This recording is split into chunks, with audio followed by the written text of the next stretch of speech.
Hola developers, bienvenidos nuevamente y vamos a comenzar este fin de semana con pues así que algún tema complementario con respecto a todo lo que es en nuestro desarrollo, ¿no? No propiamente vamos a hablar de un lenguaje o alguna programación, etcétera.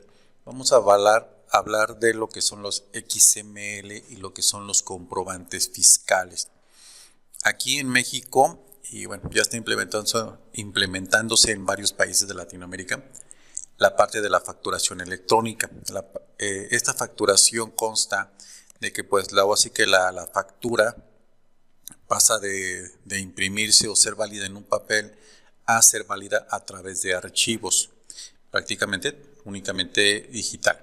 Entonces, para ello están utilizando la parte de lo que son los XML y hoy en día en México tenemos la factura en XML y una representación impresa en PDF, lo cual consta de que, bueno, para que se vea bonita con el logotipo, etcétera, podemos hacer un PDF o lo mandamos a imprimir a un ticket o a una hoja, tamaño carta, etcétera.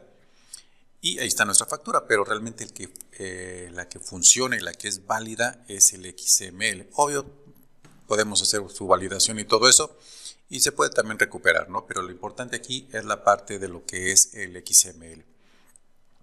Vamos a explicar de manera rápida lo que es en sí o la forma de trabajar con respecto a la generación de la factura y con respecto a lo que es el SAT, Sistema de Administración Tributaria, en lo que es México, que es la dependencia de gobierno que se encarga de hacer la parte de la recaudación de lo que son los impuestos. Entonces, bueno, aquí en pantalla tenemos lo que es un XML. Esto corresponde a una factura. Entonces, voy a trabajarla de manera rápida. Al final de cuentas, la estructura de lo que es y para qué es un XML y todo eso, ya deben de, en su momento dado, de conocerlo. Esto es lo que vemos en las empresas. No les vamos a enseñar qué es un XML. Tal vez les expliquemos lo que es el CFDI o lo que es una factura electrónica, pero nosotros como desarrolladores ya debemos de saber qué es un XML y cómo trabaja y para qué es y para qué sirve y cómo se puede llegar a utilizar. Este es un ejemplo clásico de lo que hoy en día prácticamente a nivel administrativo todos conocemos en las empresas y en el mundo laboral del día a día. Ok, el XML consta de varios nodos. En este caso hay un nodo que se llama CFDI comprobante, el cual abre acá, o apertura y acá cierra. A su vez tiene varios subnodos. En este caso tiene un nodo emisor, receptor, conceptos, impuestos y complemento.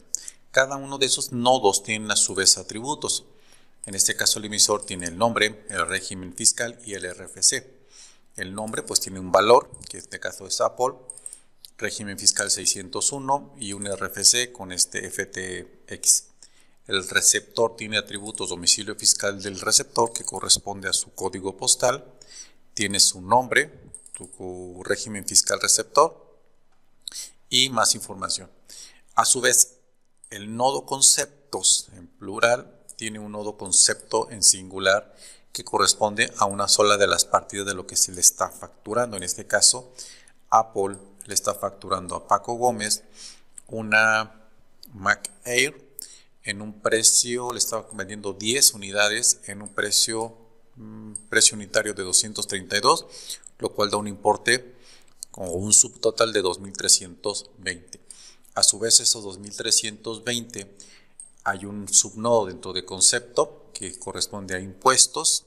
Dentro de esos impuestos pueden ver trasladados y el traslado es con base en la de 2.320 que corresponde al importe, un importe de lo que es el impuesto de 321 correspondiente al impuesto 002, que quiere decir IVA, impuesto al valor agregado. Eso también en todos los países normalmente siempre lo tenemos, a una cuota, a una tasa del 16, del punto 16, que corresponde a 16%. Y el tipo de factor es tasa. En este caso puede haber traslados o puede haber retenciones. Y cada uno de estos subnodos de impuestos corresponde a cada uno de los conceptos. Que en su momento dado, si hubiera más concepto, tendremos algo parecido a esto. Aquí tendríamos dos partidas que a lo mejor le compramos 10 Mac Air, por aquí le compramos MacBook, algo así. ¿Vale? Entonces, esta sería la forma en la que se puede llegar a trabajar con lo que son los conceptos. Estos a su vez, después de que se ya se acaban los conceptos, tiene unos nodos de impuestos, igual algo muy parecido a esto, pero aquí ya es a nivel global.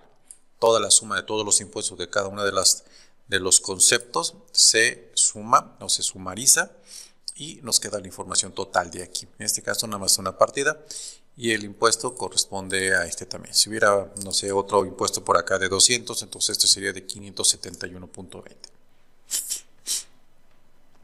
Ok. Y al final tenemos un nodo. Este es interesante. Este originalmente no existe. En México hay un tipo de empresas llamados PAC, proveedor autorizados de certificación, el cual nos ayuda a poner este nodo de complemento en cuestiones de timbre fiscal digital. ¿Esto a qué se refiere? Estos PAC, PAC, son los encargados de recepcionar todo este XML y validar que todo esté correcto con respecto a las reglas del SAT. ¿Cuáles son las reglas del SAT? Si nosotros nos vamos aquí a los anexos, podemos buscar un formato de factura anexo 20, el cual es publicado en los Diario Oficial de la Federación, como lo conocemos en México, donde se publican todas las leyes, reformas, etc. Y aquí hay toda una guía.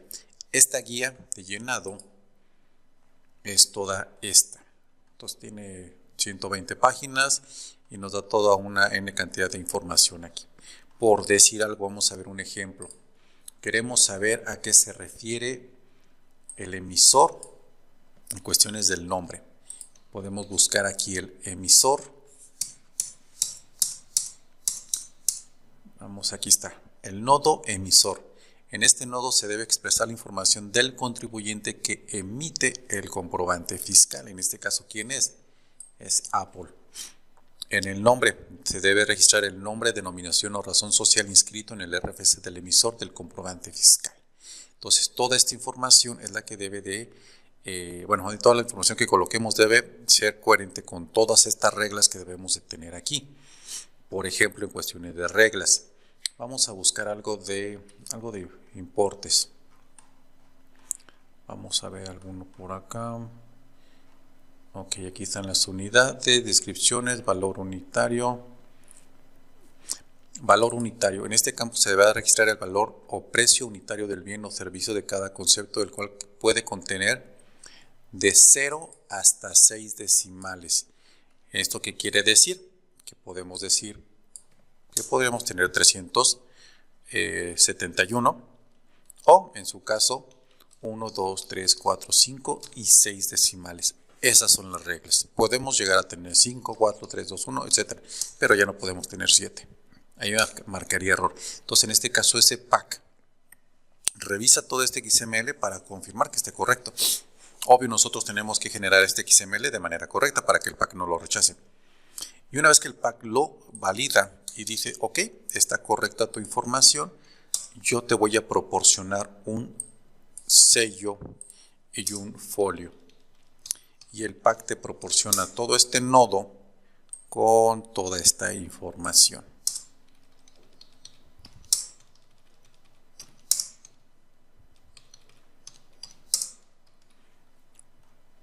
Y te da lo que le llamamos un UID o un identificador único para efecto de que este recibo o esta factura electrónica tenga un folio único. Entonces, este es el que lo identifica como tal.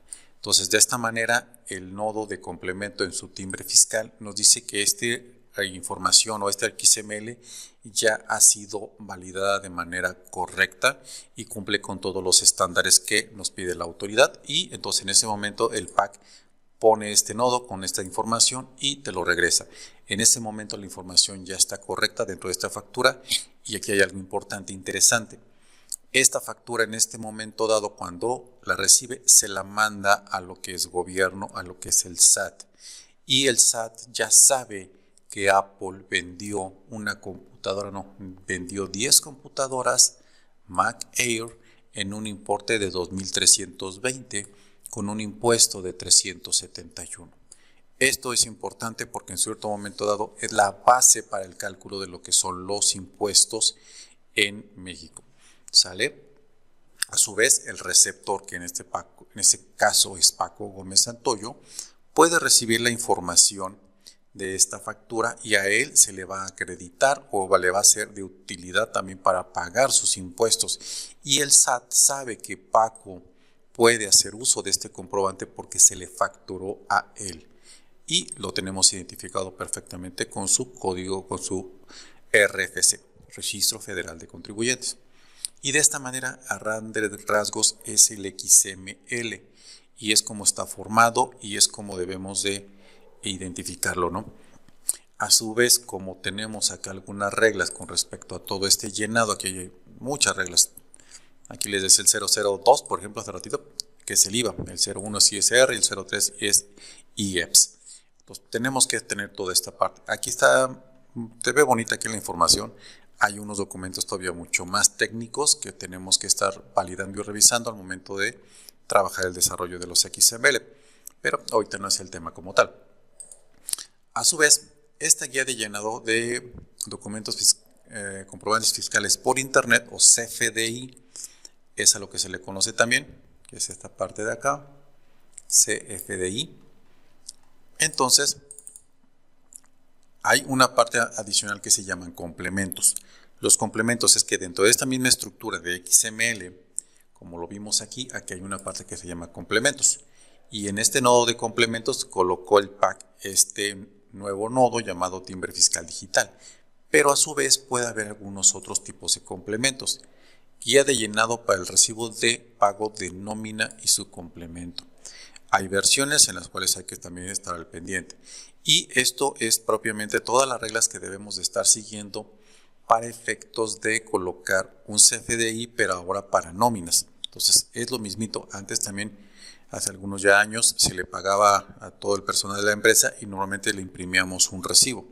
En muchas ocasiones incluso el recibo era firmado de manera manual. Hoy en día generamos XML, generamos PDF y se lo mandamos normalmente a lo que es el correo electrónico del trabajador. En su caso, y lo hay y lo existe, hay gente que no tiene correo electrónico dependiendo del tipo de trabajo y se le tiene que imprimir a veces sus recibos para podérselos entregar y que el trabajador esté aceptando que sí recibió ese dinero. Incluso hay gente que le sigue pagando en efectivo. Entonces, es esta parte. Ahora, este nodo de nóminas, por ejemplo, acá tenemos otro archivo que es algo muy parecido, pero pues acá tiene muchos más datos. Es lo mismo, tiene comprobante, tiene emisor, tiene receptor, tiene un concepto, en este caso nomás va a tener un concepto llamado pago de nómina con una clave específica y tiene el complemento. Pero ahora el complemento ya no nada más es el timbre fiscal, sino que está el complemento de nómina.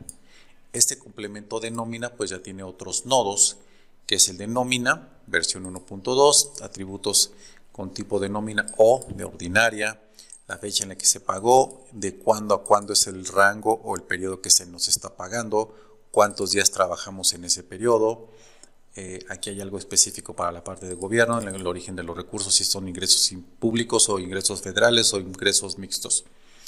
Hay una parte de receptor. ¿Quién es el receptor? Bueno, incluso coincide con el de acá arriba, nada más que acá te piden el RFC, acá abajo te piden lo que es la CURP, tipo de contrato con la empresa, si está sindicalizado o no, tipo de jornada, régimen, etc. A qué departamento correspondes, creo que también está el puesto, ¿sí? Periodicidad, banco, cuenta, salario, etc. Dónde te pagaron y dónde te depositaron. Dentro del receptor, aparte tenemos la que son las percepciones, cómo te pagamos. A lo mejor te pagamos pago de honorarios, o te pagamos sueldo, o te pagamos prima vacacional, o te pagamos bono por asistencia, bono por puntualidad, bono por ventas, etcétera. Y luego tenemos deducciones. Te quité de tu recibo lo correspondiente al ISR que corresponde a tus impuestos. Te quité a lo mejor algo que corresponde a las cuotas del IMSS con respecto al seguro social.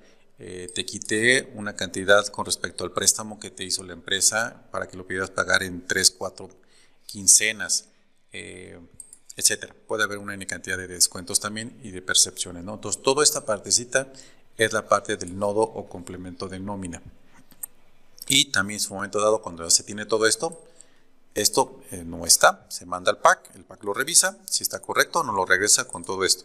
Y se manda ya después a lo que son los trabajadores, etc. Entonces, cuando la empresa tiene un recibo de nómina y ya está timbrado por el PAC, entonces el PAC le avisa al SAT, Y el SAT le dice, oye, ¿sabes qué, Apple? Le pagamos o le pagaste tú a Paco Gómez un total de 6,352, pero tuvo descuentos de 615, entonces totalmente le depositaste, transferiste o le diste en efectivo 5,736. Entonces en este momento dado el SAT ya sabe que te gastaste esta cantidad con este empleado y sabe que este empleado ya recibió ingresos por esta cantidad, ¿no? Entonces de esta manera es como se van haciendo el control de los conceptos tributarios o de impuestos en lo que es México con base en los CFDIs o comprobantes fiscales digitales por internet o simplemente recibos electrónicos o facturas electrónicas. Normalmente nómina se le llama recibo, ¿no? Entonces es un recibo, pero técnicamente es un CFDI y es un comprobante fiscal.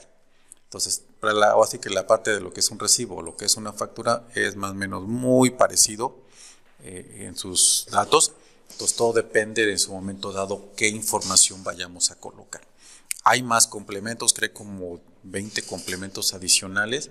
Uno puede ser para el pago de pagos, para saber cuánto me pagaron. Hay otro cuando recibimos dividendos, cuando somos socios de empresas. Hay otros cuando vendemos de manera minorista. Hay otro cuando son empresas que venden hidrocarburos o combustibles, ¿no? Gas, gasolina, diésel, etcétera. Y bueno, etcétera. Hay algunos otros que no los manejo todos al día a día. Hay muchos que no los he manejado simplemente porque no me ha tocado la fortuna de trabajar con empresas que manejen ese tipo de complementos, ¿no? Pero estos son los XML, ¿no? Y es como se llegan a trabajar. Vamos a darles un ejemplo de cómo normalmente los visualizamos. Vamos a hacer por acá, déjenme encontrar alguno. Y bueno, aquí tenemos un XML como tal. Esto es lo que se manda por correo electrónico, un archivo, y cuando lo abran en su correo, esto es lo que van a ver. Si en cierto momento dado requieren ver el PDF, aquí se fijan, tenemos el PDF y tenemos el XML, el nombre es igualito, nada más cambian lo que es la extensión, ¿no? Y bueno, aquí está todo un XML para efecto de esto. Esto ya consta, eso es lo que te dan para que veas físicamente qué es lo que te compraste, etcétera, tengas el comprobante de manera palpable o en la mano tocable. Y aquí van ciertas cosas de los sellos, cadenas y toda esta información que va aquí. Es prácticamente también lo que tenemos acá. Tenemos un sello, tenemos el UID, tenemos el sello del SAT, etcétera. Entonces, todas estas cadenas largas que están aquí son las que también colocamos de esta manera. Y por aquí también tenemos un código QR, el que también es interesante generarlo para colocarlo aquí. Y está el detallado, ¿no? De todo lo que se está comprando con cierta información. Entonces, toda esta información que está dentro de este PDF debe existir también dentro del XML. ¿Ok? Entonces, bueno, eso es lo que es propiamente lo que forma lo que es un CFDI o una factura electrónica. Si nos llega como un recibo de nóminas es algo también muy parecido. A ver, déjenme ver si por aquí tengo algún recibo nómina. No, aquí tengo puros PDFs. Perdón, tengo puros XML. Aquí no tengo ahorita recibos de nómina.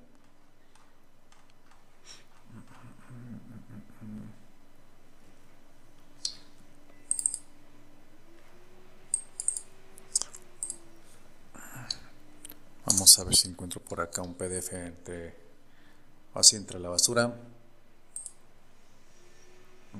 Cobrar escritorio, reporte. No tengo ningún recibo. Bueno, prácticamente es exactamente lo mismo que el PDF que vimos acá. Ya se me perdió. Aquí. Es esto. Bueno, la estructura normalmente es diferente porque estamos acostumbrados a ver percepciones y deducciones en un recibo de nómina, ¿no?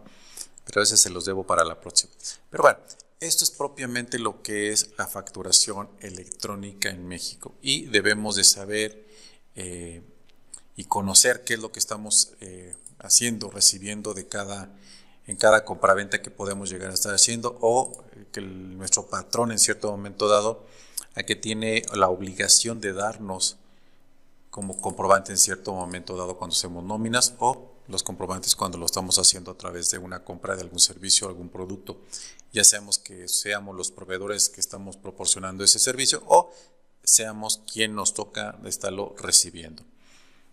Entonces, bueno, a grandes rasgos, esto es el XML. Considero que es lo que es básico que lo conozcamos, sobre todo en la parte de desarrollo, cuando lleguemos y nos enfrentemos a trabajar con este tipo de situaciones, procesos en los cuales se involucre los comprobantes fiscales, pues hay que saber qué son, de dónde vienen, para qué son, para qué nos sirven y sobre todo las reglas que tiene que aplicar, ¿no? Estos casos son archivos de texto, podemos modificarlos y podemos quitarle lo que quisiéramos, ¿no? En algún momento dado, en vez de 2000, le podemos poner acá un 1 y ya son 12320 y es fácil cambiarlo. Pero en cierto momento dado, lo que son los sellos, el certificado no cambia, pero aquí hay una parte, déjenme encontrarlo, acá está. Aquí hay descuentos, bla, bla, bla, lugar de expedición, método de pago y aquí está el sello. Este sello nos da la pauta para poder validar que nuestro archivo no ha sido alterado o modificado. Este sello se lo ponemos cuando hacemos todo el XML, ya que tenemos todo formado, se le agrega un sello y este sello valida que toda la información capturada dentro de sea correcta. Si en cierto momento dado se llega a alterar algún dato, el XML normalmente debe estar pasando por algún tipo de validador que lee el sello, lee el resto del XML y si no coincide, pues marca error y dice que la factura o el archivo fue alterado y bueno, adiós. Lo mejor a veces en estos casos, cuando tenemos esta situación, pues como les comenté, cuando el PAC lo timbra, que es el concepto que se le conoce aquí, que lo mandó timbrar porque ya tiene un timbre o un folio fiscal y tiene un sello, se lo manda al SAT. El SAT también nos da herramientas para poder descargar estos archivos, estos archivos, y bueno, el SAT sí nos los da completos sin ningún tipo de alteración o algo así, porque bueno, todo esto se rige bajo ciertas normas y obvio el que no las cumple, bueno, podemos llegar a tener una sanción algo severa con respecto a lo que son los proveedores y los que interactuamos con todo este tipo de información. Bueno, estos son los XML. Era lo que les quería transmitir el día de hoy, conocimientos algo básicos, no fue muy completo, no me metí mucho a detalle, pero es esencial que conozcamos para qué son y qué existen estos archivos y qué es lo que nos representan. ¿Vale? Con esto es suficiente por esta clase, nos estamos viendo en la siguiente y felices códigos.